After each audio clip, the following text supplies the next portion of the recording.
Hello friends, তোমরা সকলে কেমন রয়েছো? আশা করি সকলে তোমরা ভালো আছো। আমিও ভীষণ ভালো রয়েছি।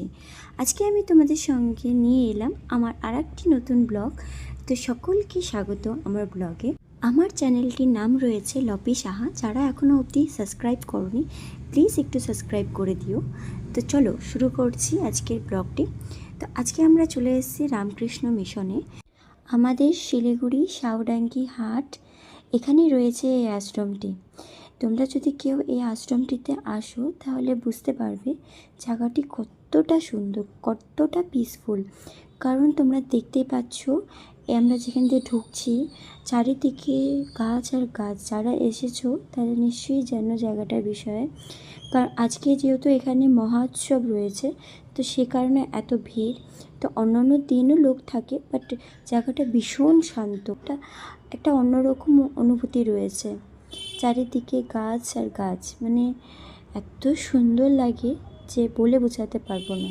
চলে এসেছি আমি আমার মায়ের সাথে এবং দিদির সাথে, সাথে তো আমার সাক্ষ্য থাকবেই। এখানে আসার পরে তোমরা দেখো চারিদিকটা কতটা সবুজে সবুজ।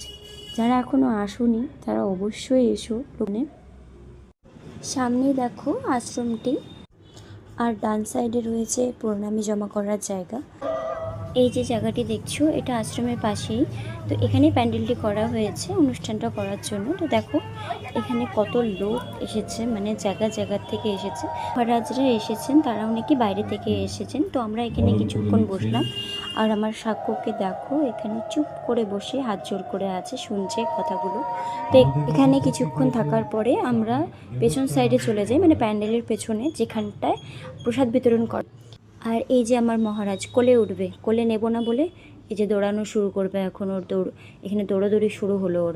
তারপর সামনের দিকে তাকালে দেখা যাচ্ছে এই বড় বড় গাছগুলি। মানে তোমরা যদি কেউ সামনে থেকে গাছগুলোকে দেখো কী যে ভালো লাগবে বলে বোঝানো যায় না। আর এই হলো প্রসাদের লাইন। এখান থেকে আমরা প্রসাদ নিয়ে চলে গেলাম ওই গাছগুলির নিচে, বসে প্রসাদটা খেলাম। আর এখানে দেখো এই যে এই মাঠে হামাগুড়ি দিচ্ছে ও দেখো। আর এখানে দেখো নানা ধরনের চারা গাছ বিক্রি করা হচ্ছে। ভিতর দিকে এই যে রাস্তাটা, এটা একটা মন্দির রয়েছে। তো সেখানেই পাশে একটা ছোট্ট জলাশয়ের মতন আছে, খুব সুন্দর দেখতে। দেখো যেহেতু হাতে হওয়ার সময় বেশি ছিল না, তো বাড়ি ফিরতে হবে, এর জন্য এতটুকুই। তো তোমাদের কেমন লাগলো তোমরা অবশ্যই জানিও।